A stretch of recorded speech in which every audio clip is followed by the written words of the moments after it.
Good evening, friends, and welcome to Sleepy Time Tales, a podcast aimed at helping you to get a good night's sleep.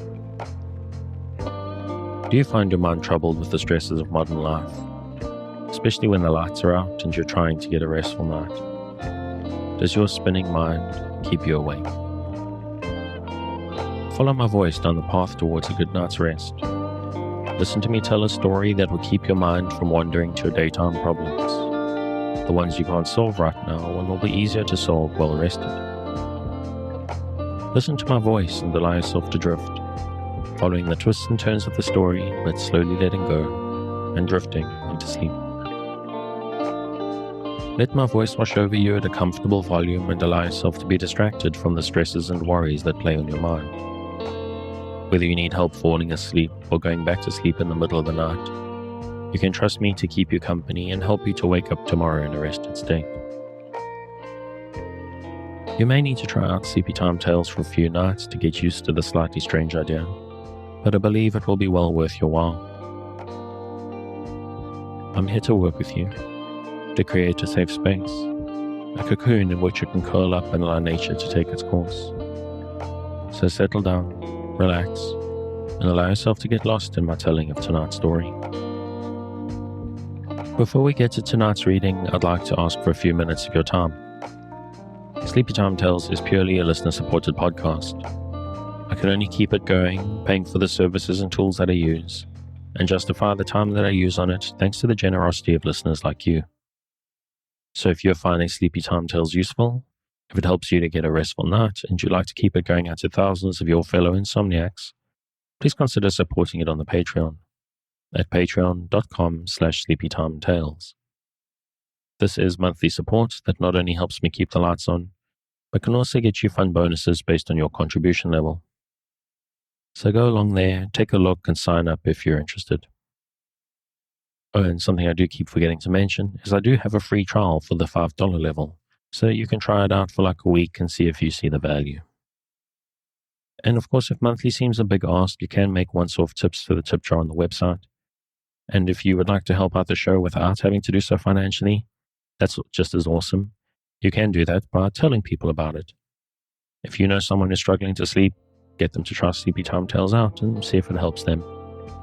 And let's move on to tonight's reading, where we're going to learn more about the different places along the railway line.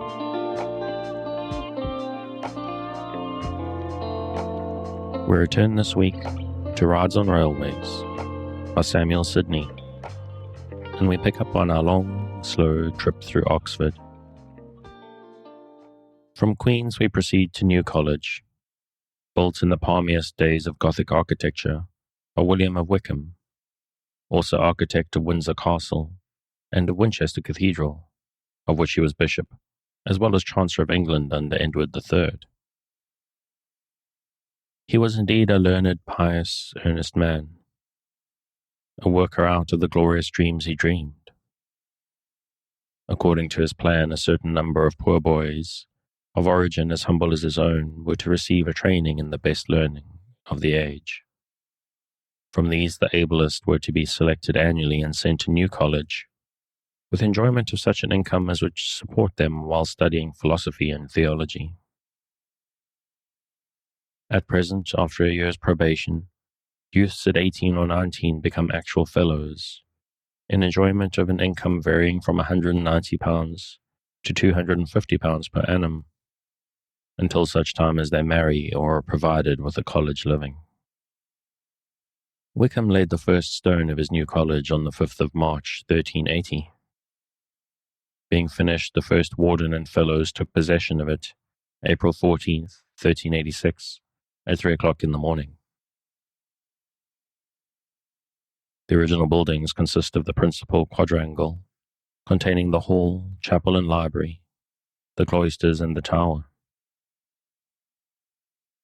Additions, quite out of keeping with the rich simplicity of the original design, were made by Sir Christopher Wren.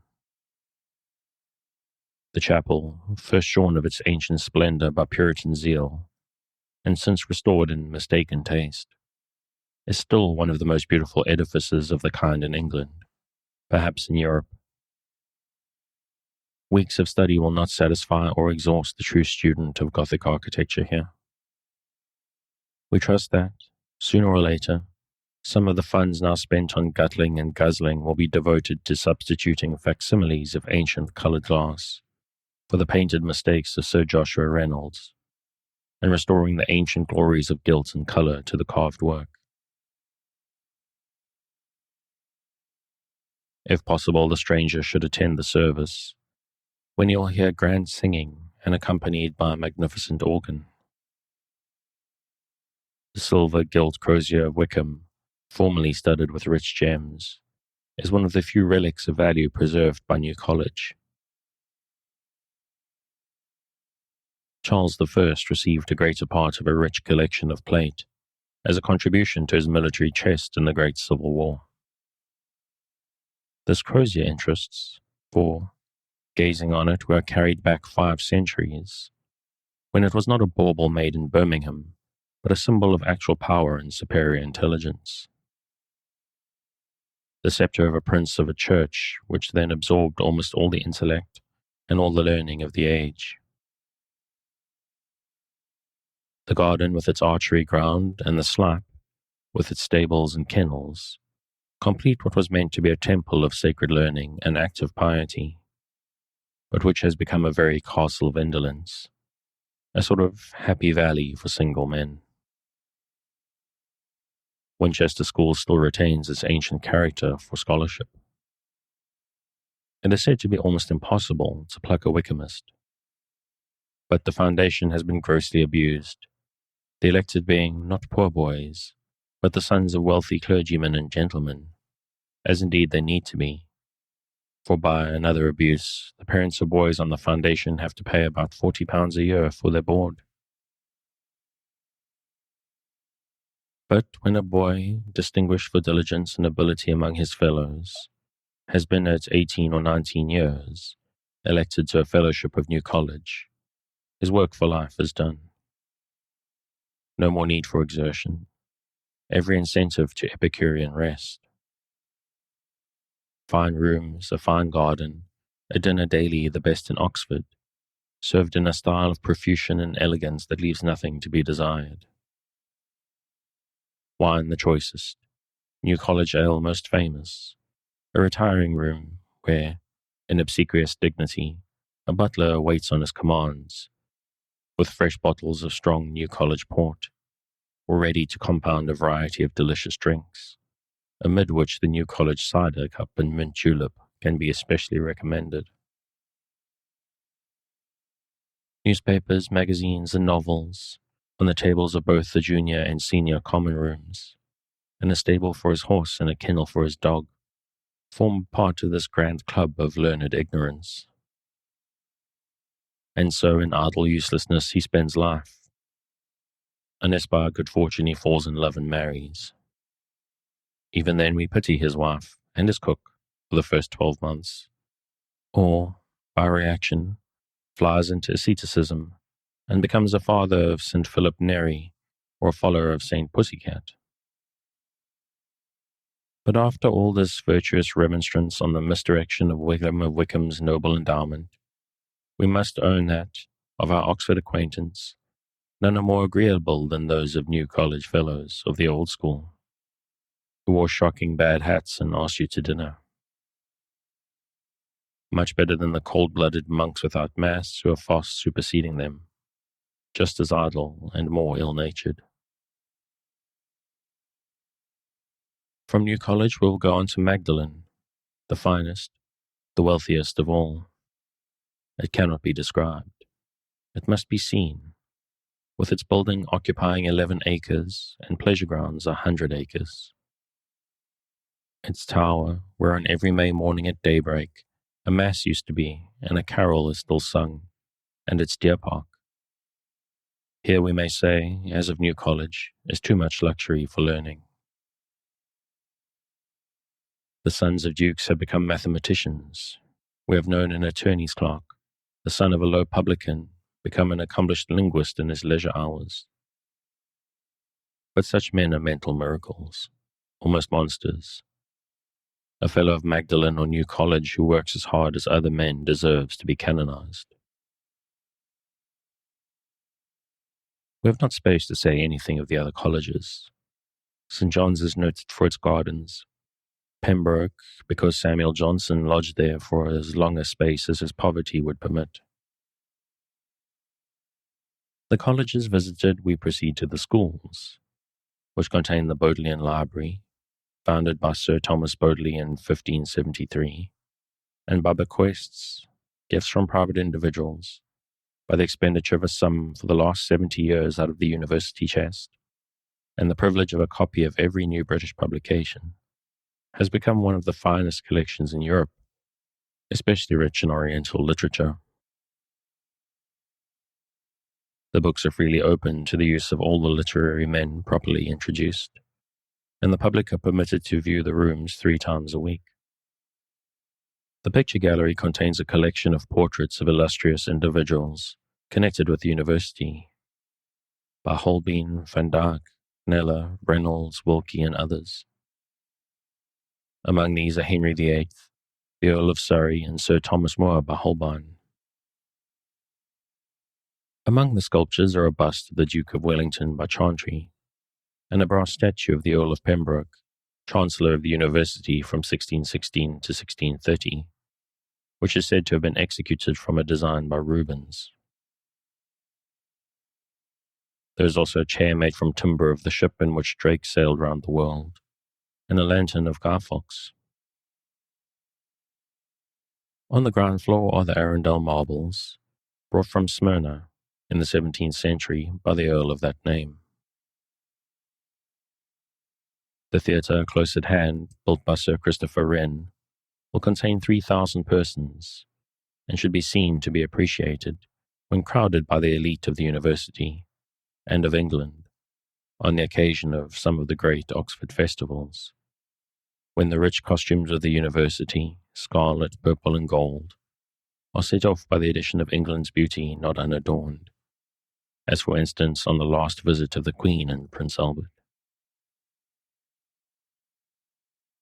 The Clarendon Press, built from designs of Van Brugh out of the profits of the university edition of Clarendon's History of the Great Rebellion, and the Ashmolean Museum, where may be seen the head of the dodo, that extinct and deeply to be regretted bird, are close at hand, as also the Radcliffe Library, from the dome of which an excellent view of the city may be obtained.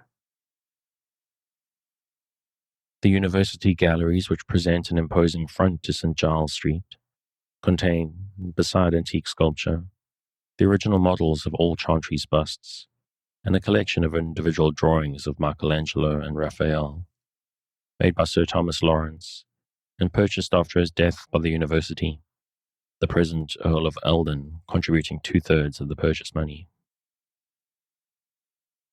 Constitution and costume of the University of Oxford. The university is a corporate body, under the style of the Chancellor, Masters, and Scholars of the University of Oxford. It includes 19 colleges and 5 halls, each of which is a corporate body, governed by its own head and statutes respectively. The business of the university as such is carried on in the 2 houses of convocation and of congregation, the first being the House of Lords, and the other, which includes all of and above the rank of Masters of Arts, the House of Commons. The Chancellor, elected by convocation for life, never, according to etiquette, sets his foot in the university, excepting on occasions of his installation or when accompanying royal visitors. He nominates as his representative a vice-chancellor from the heads of colleges, annually, in turn, each of whom holds his office for 4 years. The vice-chancellor is the individual who may occasionally be seen walking about in state, preceded by a number of beadles carrying maces, or, as they are profanely called, pokers. The 2 proctors are next in authority to the vice-chancellor. Their costume is a full dress gown, with velvet sleeves and band-encircled neck. They are assisted by 2 deputies or pro-proctors, who have a strip of velvet on each side of the gown front and wear bands. The proctors have certain legislative powers, but are most conspicuous as a detective police force, supported by bulldogs, i.e. constables. A proctor is regarded by an undergraduate, especially by a fast man, with the same affectation that a costermonger looks on a policeman. In the evenings it is their duty to prowl around and search, if necessary, any house within 3 miles, for so far does their authority extend. The dread of the proctor compels tandem drivers to send their leaders a distance out of town, and many an excited youth, on the day of a neighboring steeplechase, is stopped when driving out of the city with, "Your name, sir, and of what cottage?" "Lord R., Christchurch." "Go back to your rooms, my lord, and call on me in an hour at Worcester." The members of the university are divided into those who are on the foundation and those who are not. Those on the foundation are the dean, president, master, warden, according to the charter of the college. The fellows, scholars, called demas at Magdalene, and probmasters at Merton, chaplains, Bible clerks, servitors at Christchurch and Jesus. The qualifications for these advantages vary, but leading colleges, Oriel and Ballitol, have set an example likely to be followed of throwing fellowships and scholarships open to the competition of the whole university, so that the best man may win. The disadvantages of the system lies in the fact that having won, the incentives are all in the direction of idleness. The degree was formally obtained by passing first through a preliminary examination termed a little go, and afterwards through the great go. The latter, successfully performed, entitles at choice to the title of BA, Bachelor of Arts, SCL, Student of Civil Law. With time and money, the degrees of MA or BCL, and eventually DCL, may be obtained, without further examination. But very recently an intermediate examination has been imposed. A candidate for a degree in music has only to perform an exercise previously approved by the professor of music in the music schools. Doctors of Divinity and Masters of Arts wear a stuff gown with 2 long sleeves, terminating in a semicircle. The full dress of Doctors of Divinity is scarlet, with sleeves of black velvet, pink silk for Doctors of Law and Medicine. Bachelors wear a black stuff gown, with long sleeves tapering to a point and buttoned at the elbow. Noblemen undergraduates a black silk gown, with full sleeves, couped at the elbows, and a velvet cap with gold tassels. Scholars the same shaped gown of a common stuff, with ordinary cloth cap. Gentlemen commoners a silk gown with plated sleeves and velvet cap. If commoners, a plain black gown without sleeves, which is so hideous that they generally carry it on their arm. The expense of maintaining a son at the university may be fixed at from £200 as a minimum to £300 a year, the latter being the most needful. But a fool may spend any amount and get nothing for it. The fashion of drinking has gone out to a great extent, and the present race of undergraduates are not more random and extravagant than any set of young men of the same age and number would be if thrown together for 2 or 3 years.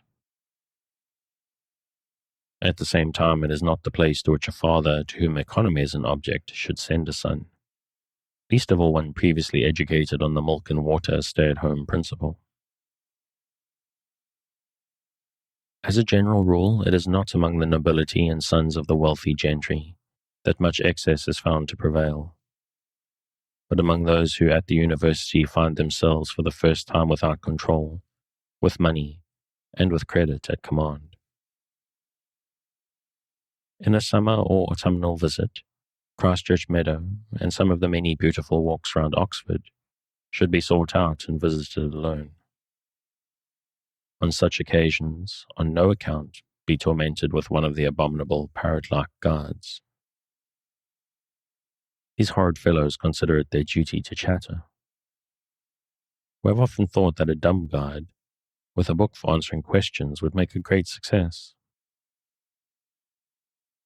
In winter, when the flooded meadows are frozen over, those who love to see an army of first-class skaters will find an Oxford day ticket well worth the money. Youth, health, strength, grace, and manly beauty, in hundreds, cutting round and round, with less of drawback from the admixture of a squalid mob than in any other locality.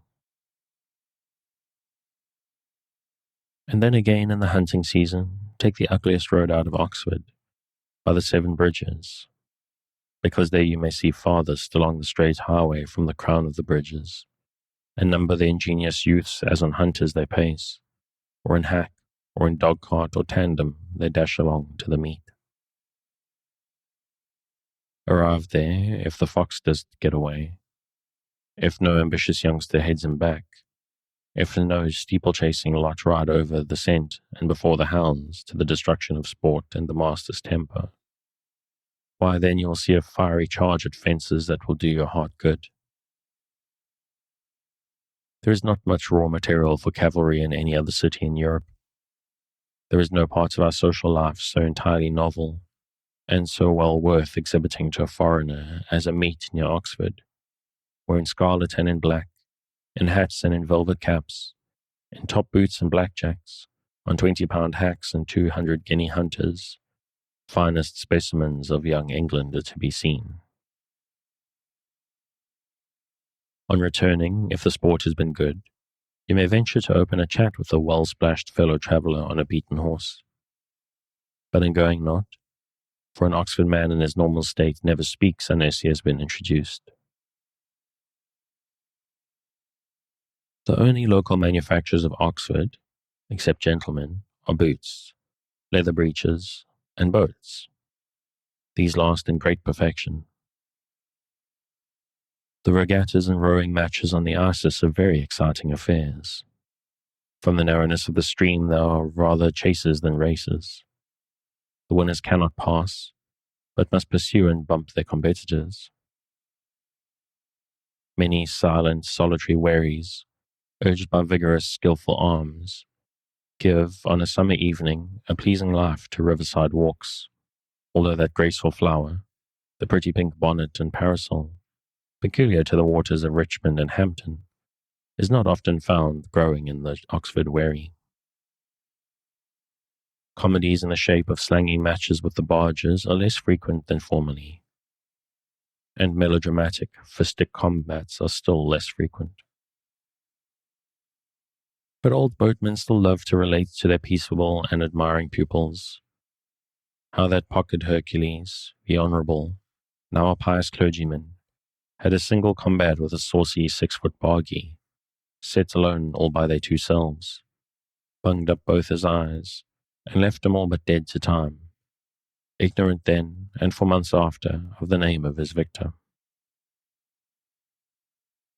Oxford sometimes contends with Cambridge on neutral waters in an 8-oared cutter match, but is generally defeated, for a very characteristic reason. Cambridge picks a crew of the best men from the whole university. Oxford, more exclusive, gives a preference to certain colleges over men. Christchurch, Magdalene, and a few others will take the lead in all arrangements, and will not, if they can help it, admit oarsmen from the unfashionable colleges of Jesus, Lincoln, or Worcester. It is worth knowing that in the long vacation, commencing on July 6th, there is no place like Oxford for purchasing good dogs and useful horses. Oxford hacks have long been famous, and not without reason. Nothing slow would be of any use, whether for saddle or harness, and although the proportion of high-priced, sound, unblemished animals may be small, the number of quick runners is large. There is an establishment in Holywell Street which is quite one of the Oxford sights. There, early in winter mornings, more than 100 stalls are to be found, full of blood cattle in tip-top condition, and on summer afternoons no barracks of a cavalry regiment or changing quarters are more busy. We must not leave Oxford without visiting Blenheim, the monument of one of our greatest captains and statesmen, with whom perhaps in genius and fortune none can rank except Clive and Wellington. Blenheim should be seen when the leaves are on the trees. The house is only open between 11 o'clock and 1. The better plan is to hire a conveyance, of which there are plenty, and excellent to be had in the city at reasonable charges. When we remember this splendid pile, voted by acclamation but paid for by grudging and insufficient instalments by the English Parliament, was finished, under the superintendence of that beautiful, fiery termagant, Sarah, Duchess of Marlborough, who was at once the plague and the delight of the great Duke's life. Every stone and every tree must be viewed with interest. We should advise you, before passing a day at Blenheim, to refresh your memory with the correspondence of the age of Queen Anne and her successors, including Swift, Bolingbroke, Pope, and Walpole, not forgetting the letters of Duchess Sarah herself, and Disraeli's Curiosities of Literature, for the history of the building of Blenheim, and how the Duchess worried the unfortunate architect Vanbrugh. Blenheim contains a large number of first-class paintings, including an altarpiece by Raphael, several good Titians, a very fine collection of Rubens, choice specimens of Van Dyck and Sir Joshua Reynolds. After returning to Bletchley, our next halt is at Wolverton Station. Wolverton Station. Wolverton, the first specimen of a railway town built on a plan to order, is the central manufacturing and repairing shop for the locomotives north of Birmingham. The population entirely consists of men employed in the company's service, as mechanics, guards, enginemen, stokers, porters, labourers, their wives and children, their superintendents, a clergyman, schoolmasters and schoolmistresses, the ladies engaged on the refreshment establishment, and the tradesmen attracted to Wolverton by the demand of the population. This railway colony is well worth the attention of those who devote themselves to an investigation of the social condition of the labouring classes. We have here a body of mechanics of intelligence above average, regularly employed for 10.5 hours during 5 days, and for 8 hours during the 6th day of the week, well paid, well housed, with schools for their children, a reading room and mechanics institution at their disposal, gardens for their leisure hours, and a church and clergymen exclusively devoted to them. When work is ended, Wolverton is a pure republic. Equality reigns. There are no rich men or men of station, all are gentlemen. In theory, it is the paradise of Louis Blanc, only that, instead of the state, it is a company which pays and employs the army of workmen. It is true that during work hours a despotism rules, but it is a mild rule, tempered by customs and privileges. And what are the results of this colony in which there are none idle, none poor, and few uneducated? Why, in many respects gratifying, in some respects disappointing. The practical reformer will learn more than one useful lesson from a patient investigation of the social state of this great village. Those who have not been in the habit of mixing with the superior class of English skilled mechanics will be agreeably surprised by the intelligence, information, and educational acquirements of a great number of the workmen here. They will find men labouring for daily wages, capable of taking a creditable part in political, literary, and scientific discussion. But at the same time, the followers of George Sand and French preachers of proletarian perfection will not find their notions of the ennobling effects of manual labour realized. There are exceptions, but as a general rule, after a hard day's work, A man is not inclined for study of any kind, least of all for the investigation of abstract sciences. And thus it is that at Wolverton Library, novels are much more in demand than scientific treatises. In summer, when walks in the field are pleasant and men can work in their gardens, the demand for books of any kind falls off. Turning from the library to the mechanics institution, pure science is not found to have many charms for the mechanics of Wolverton. Geological and astronomical lectures are ill attended, while musical entertainments, dissolving views, and dramatic recitations are popular. It must be confessed that dullness and monotony exercise a very unfavorable influence on this comfortable colony. The people, not being Quakers, are not content without amusement. They receive their appointed wages regularly, so that they have not even the amusement of making and losing money. It would be an excellent thing for the world if the kind, charitable, cold-blooded people of middle age, or with middle-aged heads and hearts, who think that a population may be ruled into an everyday life of alternate work, study, and constitutional walks, without anything warmer than a weak simper from year's end to year's end, would consult the residents of Wolverton and Crewe before planning the next parallelogram. We commend to amateur actors, who often need an audience, the idea of an occasional trip to Wolverton. The audience would be found indulgent of very indifferent performances. But to turn from generalities to the specialities for which Wolverton is distinguished, we will walk round the workshops, by which a rural parish has been colonized and reduced to a town shape. Wolverton Workshops. To attempt a description of the workshops of Wolverton without the aid of diagrams and woodcuts would be a very unsatisfactory task. It is enough to say that they should be visited, not only by those who are specially interested in machinery, but by all who would know what mechanical genius, stimulated as it has been to the utmost during the last half-century, by the execution of profitable inventions, has been able to effect. At Wolverton may be seen collected together in companies, each under command of its captains or foremen, in separate workshops, some hundreds of the best handicraftsmen that Europe can produce, all steadily at work, not without noise, yet without confusion. Among them are a few men advanced in life of the old generations. They are men of middle age, young men trained with all the manual advantages of the old generation, and all the books and lecture privileges of the present time. And then there are the rising generation of apprentices, the sons of steam and railroad. Among all, it would be difficult to find a bad-shaped head or a stupid face. As for a drunkard, not one. It was once remarked to us by a gentleman at the head of a great establishment of this kind, that there was something about the labor of skilled workmen in iron that impressed itself upon their countenances, and showed itself in their characters. Something of solidity, of determination, of careful forethought. And really, after going over many shops of iron workers, we are inclined to come to the same opinion.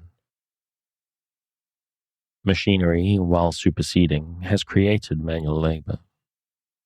In a steam engine factory, machinery is called upon to do what no amount of manual labor could effect.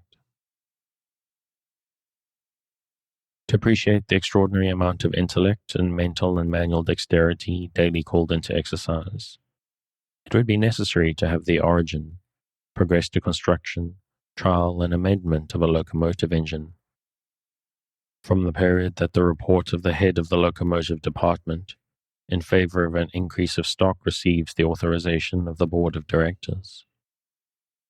But such a history would be a book itself. After passing through the drawing office, where the rough designs of the locomotive engineer are worked out in detail by staff of draftsmen, and the carpenter shop and wood turners, where the models and cores for castings are prepared, we reach, but do not dwell on the dark lofty hall, where the castings in iron and brass are made. The casting of a mass of metal from 5 to 20 tons on a dark night is a fine sight. The tap being withdrawn, the molten liquor spouts forth in an arched, fiery, continuous stream, casting a red glow on the half-dressed, muscular figures busy around, which would afford a subject for a great artist in Turner or Danby-like effects. But we hasten to the steam hammer to see scraps of tough iron, the size of a crown piece welded into a huge piston, or other instrument requiring the utmost strength. At Wolverton, the work is conducted under the supreme command of the chief hammerman, a huge-limbed, jolly, good-tempered Vulcan, with half a dozen boy assistants. And as we get to the steam hammer, we're going to learn more about that in our next episode. So as ever, if you'd like to pick up where I'm leaving off with this interesting, although rather judgmental narrator, you can, as always, find the original on Project Gutenberg at the link in the show notes. Thanks again for joining me on this episode of Sleepy Time Tales, the podcast designed around a bedtime story to help you to get a restful night. New episodes will be released every Sunday night to give you something fresh to help you rest in a new week. But make sure to follow or subscribe in whatever service you use, so that you get your new episodes whenever they come out. Good night, and sweet dreams.